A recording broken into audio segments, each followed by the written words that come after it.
তানিশা 7 মাসের অন্তঃসত্ত্বা, তাই ইদানিং ঘরের কাজকর্ম করতে একটু অসুবিধা হয়।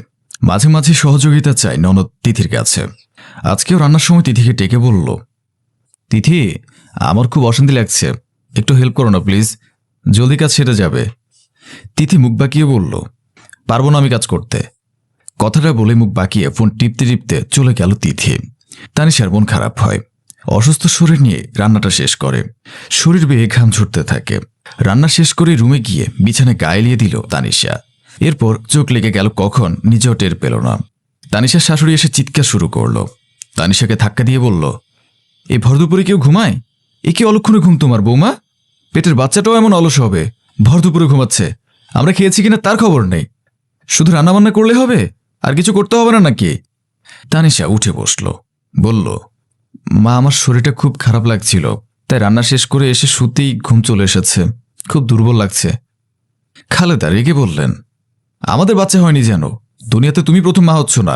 তিথি আর রিয়াদকে পেটে রেখে অনেক কাজ করেছি, গ্রামে ছিলাম, ধানের কাজ, গম, ভুট্টা, আলু, ডাল সব কাজ করতে হয়েছে সংসারের। আর এখনকার মেয়েদের যত সব তালবাহানা। খালেদা কথাগুলো বলে চলে গেলেন। তানিশের চোখ ভরে এলো দুঃখে।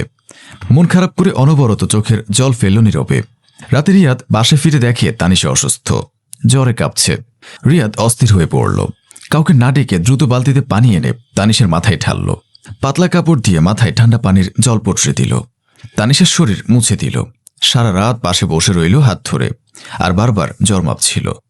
সকালে ঘুম ভাঙতে তানিশা খেয়াল করল ওর হাতটা রিয়াদের হাতের মুঠোয়, কপালে পাতলা কাপড় ভাঁজ করে দেয়া। কাপড়টা কপাল থেকে নামিয়ে রাখল তানিশা। এরপর রিয়াদকে ডাকলো হাত দিয়ে, বলল, এই উঠো। তানিশার আলতো ধাক্কাতে রিয়াদের ঘুম ভেঙে যায়। রিয়াদ উঠে তানিশার কপালে হাত দিয়ে শরীরের তাপমাত্রা দেখে। এরপর বলে, আল্লাহর রহমতে জ্বর চলে গিয়েছে তোমার, একটু রেস্টে থেকে পরিশ্রম কম করবে, গোসল করে জামা কাপড় সব রেখে আসবে, আমি ধুয়ে দেব। তোমার সব কাজ আমি করে দেব। রান্নার কাজে তিথি সাহায্য নেবে। রিয়াদের এত অস্থিরতা ভালোবাসা দেখে তানিশা অবাক হয়। ওর বোন আর মায়ের মন মানসিকতার সাথে এর মন মানসিকতার কতটা তফাৎ। তানিশা হাসে, বলে, এত ভালোবাসা পাগলামি কি আমার জন্য নাকি অনাগত বাচ্চার জন্য? রিয়াদ বিব্রত হয়, মাথা চুলকে বলে, অবশ্যই সবার আগে তোমার জন্য, তারপর বাচ্চার জন্য। কারণ কি? গাছ বেঁচে থাকলে ফল একদিন হবেই, কিন্তু গাছের কোনো ক্ষতি হলে ফল হবে না কোনোদিনও। তেমনি মানুষের ক্ষেত্রেও একই। তুমি নিজের যত্ন নাও, তোমার ভেতরের দ্বিতীয় প্রাণটাও যত্নে থাকবে। তুমি ভালো থাকলে সব ভালো, বুঝলে পাগলি? শেষের কথাটা রিয়াদ তানিশার মাথায় হাত রেখে চুল এলোমেলো করে দিয়ে বলল। তানিশা এগিয়ে গিয়ে রিয়াদের বুকে মাথা রেখে বলল, এভাবে চিরকাল ভালোবেসো প্লিজ। ইনশাল্লাহ বাসবো। রিয়াদ অফিসে যাওয়ার আগে তিথিকে ডেকে বলে, তিথি, তোর ভাবির কাজে একটু সাহায্য করিস, ও শরীরটা ভালো না। এমন কি কাজ করে ভাবি? সাহায্য করা লাগবে কিসের? আহামরি কিছু তো করে না। রিয়াদ কষ্ট পায়, বলে, তিথি, এমন সময়টা আল্লাহ চাইলে তোর জীবনেও আসবে, তখন বুঝবি কষ্ট কিসের। এক একটা নিঃশ্বাস ভারী মনে হবে। পারলে সাহায্য করিস তোর ভাবিকে, আর নয়তো চ্যালেঞ্জ করে সব কাজ করে দেখাস, তাহলে বুঝবি কত কাজ করে। তার উপর তার শরীরে আরেকটা প্রাণ আছে, এত সহজ না তিথি। রিয়াদ চলে গেল। রিয়াদের কথা মতো তিথি মোটামুটি অনেক সহযোগিতা করেছে তানিশাকে। রাতে রিয়াদ বাসে ফিরে গোসল করার সময় তানিশা গোসলের কাপড়গুলো ধুচ্ছিল। এমন সময় খালেদা রুমে এসে দেখেন তানিশা বিছানায় শোয়া ছিল। খালেদা জোর গলায় বললেন, হায় আল্লাহ, এমন দিন দেখার আগে আমার মরণ হলো না কেন? বউয়ের কাপড় নাকি জামাই ধোয়? জীবন এমন দেখিও নাই, শুনিও নাই, লোকে শুনলে ছি দেবে। রিয়াদ উঠে এসে বলল, এসব কি বলছো মা? আমার স্ত্রীর কাজ আমি করতে পারবো না? সামান্য কয়টা কাপড় দিতে ধুয়ে দিচ্ছি। কেন, তোর বউ কি ধুইতে পারে না? ওর অবস্থা তুমি জানো না মা? ও গর্ভবতী, তার উপর অসুস্থ। তোমরা ওকে সাহায্য করতে পারবা না, তাই বলে আমিও করব না? আমি তোর স্বামী। খালেদা রেগে গিয়ে বললেন, হ্যাঁ, দুনিয়াতে তোর বউ একা মা হচ্ছে, এর আগে কেউ হয়নি। এত ন্যাকামি করলে জীবন চলে না, আমরা তো এত ন্যাকামি করি নেই। রিয়াদ তার মায়ের হাত ধরে বলে, মা, এখন দিন পাল্টাচ্ছে, সব তো আর আগের মতো নাই, অনেক পরিবর্তন এসেছে সব কিছুতে।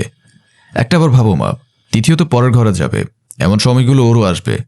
ভাবো তো মা, ওরা যদি কেউ একটু সহযোগিতা না করে তাহলে কতটা কষ্ট হবে চলাফেরা করতে। আমাদের কি দায়িত্ব নেওয়ার, যত্ন নেওয়ার?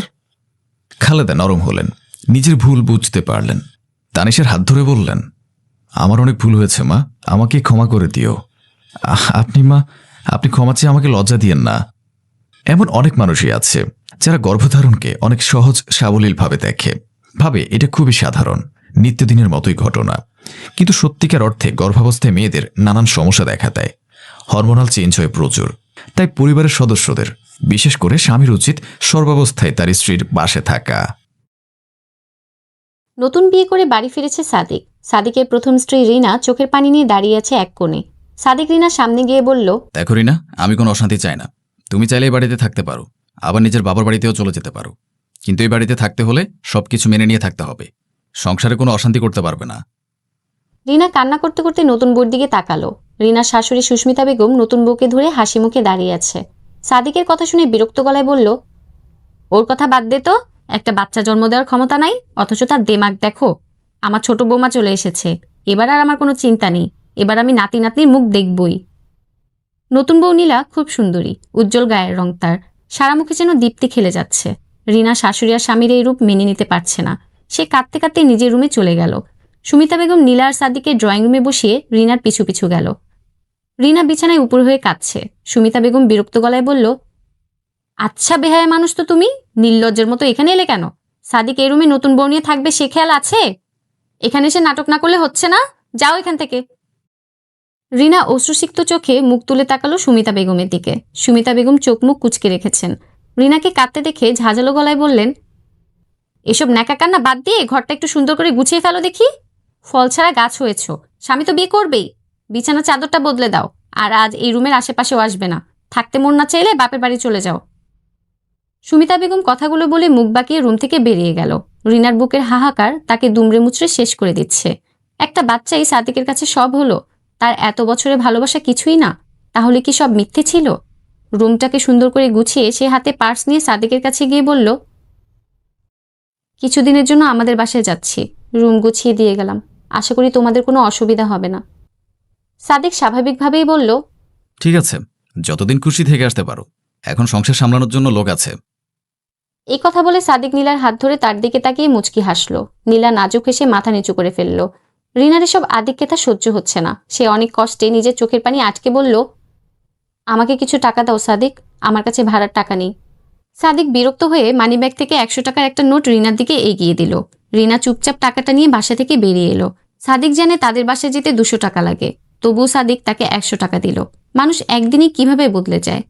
রিনা তার বাসায় গিয়ে তার মা আমেনা বেগমকে সবকিছু খুলে বলল। রিনার কান্নায় পরিবেশ ভারী হয়ে উঠেছে।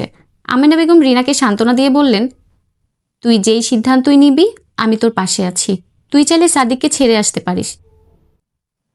রিনা কান্না মিশ্রিত গলায় বলল, আমি সাদিককে ছেড়ে এলো সমাজ আমাকে ছাড়বে না। সাদিক যা করেছে তা সহ্য করা আমার পক্ষে অনেক কঠিন মা, তবে অসম্ভব নয়। বাবা বেঁচে থাকলে আমাদের মাথার উপর ছায়া হয়ে থাকতো, কোনো কিছু সিদ্ধান্ত নেওয়ার আগে এতবার ভাবতে হতো না। বাবা মারা যাওয়ার পর আমাদের অনেক কিছু সহ্য করতে হয়েছে মা, আমি দ্বিতীয়বার এসব সহ্য করতে পারবো না। সাদিক আমার জীবনে এখন শুধু একটা পরিচয় মা, আমার জীবনে এর বেশি আধিপত্য তাকে আমি দিব না। তবে এই পরিচয়টা আমার প্রয়োজন, আমি একজন ডিভোর্সি মেয়ে হয়ে বেঁচে থাকতে চাই না মা। আমেনা বেগম মেয়ের ভয় বুঝতে পারলেন। রিনার বাবা মারা যাওয়ার পর তাদের পাড়াশুদ্ধ লোক কারণে অকারণে বিরক্ত করেছে। মাঝরাতে বাসার দরজায় অনবরত কলিং বেল বাজিয়েছে। তাদের হয়ে কেউ কোনো প্রতিবাদ করেনি। এক প্রকার বাধ্য হয়েই রিনাকে অল্প বয়সে বিয়ে দিতে হয়েছে। মেয়ের কান্নারত মুখের দিকে তাকিয়ে আমিনা বেগমের মনটা হু হু করে কেঁদে উঠল। চোখের সামনে মেয়ের এমন করুণ পরিণতি কোনো মাই সহ্য করতে পারে না। তিনি রিনাকে বোঝানোর জন্য বললেন, ডিভোর্স মানে শেষ হয়ে যাওয়া নয় রিনা, নতুন করেও জীবন শুরু করা যায়। আল্লাহ নিজেই বিধান করে দিয়েছেন, তাহলে তো শুরু করতে অসুবিধা কোথায়? রিনা করুণ করে হাসল। আল্লাহ তো 4টা বিয়েরও বিধান করে দিয়েছেন মা, তাহলে মেনে নিতে অসুবিধা কোথায়? অবশ্যই করে দিয়েছে, অস্বীকার করার কোনো অবকাশ নেই। তবে স্ত্রীর অনুমতি নিয়ে তাকে রাজি খুশি করে তবেই পুরুষ মাসনা করতে পারবে। অবশ্যই খেয়াল রাখতে হবে যে দুই স্ত্রীর মাঝে যে ইনসাফ করতে পারবে কিনা। সাদিক কি তোর উপর ইনসাফ করেছে? বিয়ের আগে তোকে জানানোর প্রয়োজন মনে করেনি। যার যার জবাব সে দিবে মা, তবে আমি যতদিন সহ্য করার ক্ষমতা রাখি ততদিন আমি সাদিককে ডিভোর্স দিব না মা। স্বামী পরিত্যক্ত মেয়ে মানুষ আপনজনের কাছে বিষ হয়ে যায় মা। আমেনা বেগম আর কিছু বললেন না। রিনা নিজের রুমে চলে গেল। কয়েকদিন যাবত তার শরীরটা ভালো যাচ্ছে না। শারীরিক অসুস্থতার চেয়ে মানসিক অসুস্থতা রিনাকে দুর্বল করে দিচ্ছে। রুমের দরজার সামনে গিয়ে মাথাটা ঘুরে উঠল রিনার। আমেনা বেগম তৎক্ষণাৎ ধরে ফেলল তাকে। তুই ঠিক আছিস মা? আমেনা বেগমের উদ্বিগ্ন গলা শুনে রিনা ক্লান্ত গলায় বলল, শরীরটা ভালো লাগছে না মা, মাথাটা কেমন যেন ঘুরছে। চল ডাক্তারের কাছে যাই। শরীরের আর কি দোষ, শরীরের উপর দিয়ে যা যাচ্ছে শরীর তো খারাপ করবেই। রিনা মায়ের কথায় সম্মতি জানিয়ে ডাক্তারের কাছে যাওয়ার জন্য বেরিয়ে পড়ল। সাদিক তার নতুন বউয়ের সাথে মধুর সময় পার করছে। রিনা ঠিকভাবে পৌঁছালো কিনা একবার খবর নেওয়ার প্রয়োজন মনে করেনি সে। পরের দিন সকালে সাদিকের মা সুমিতা বেগম তাদের দরজায় কড়া নেড়ে বলল, সাদিক, উঠেছিস বাবা? অনেক বেলা হয়ে গেছে, নীলাকে বল নাস্তাটা বানিয়ে নিতে। নীলা বিরক্ত গলায় সাদিককে ধাক্কা দিয়ে বলল, তোমার মায়ের কি কোনো কমন সেন্স নেই? নতুন দম্পতিকে বিয়ের পরের দিন কেউ এভাবে ডাকে? যত সব। সাদিক ঘুম ঘুম গলায় বলল, মা, সময় মতো নাস্তা করে নিলাম, তুমি গিয়ে নাস্তাটা বানিয়ে ফেলো, আমাকেও অফিসে যেতে হবে। নীলার আগে গজগজ করতে করতে উঠে ফ্রেশ হতে চলে গেল। আজ সহ্য করেছে বলে সে প্রতিদিন এসব সহ্য করবে না। দরকার হলে সাদিককে নিয়ে আলাদা হয়ে যাবে। সুমিতা বেগমকে দেখাশোনা করার জন্য রিনা তো আছেই, তাকে তো আর এমনি বসিয়ে বসিয়ে খাওয়াবে না। রিনা হাসপাতাল থেকে ফিরে ড্রয়িং রুমে ধপ করে বসে পড়ল। হাতেই ডাক্তারের দেয়া রিপোর্ট। সে মা হতে চলেছে।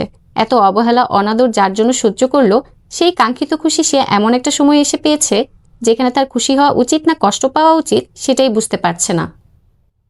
আমেনা বেগম রিনার কাঁধে হাত রেখে বলল, এখন কি করবি ভেবেছিস? জানি না মা, যা যেভাবে চলছে চলুক। অনেক সাধনার ফল আমি পেয়েছি, সে একান্তই আমার, তার উপর আর কারোর কোনো অধিকার নেই। সাদিককে জানাবি না? অবশ্যই জানাবো মা, বাচ্চার বাবা সে, তার সম্পূর্ণ অধিকার আছে জানার, সে জানবে।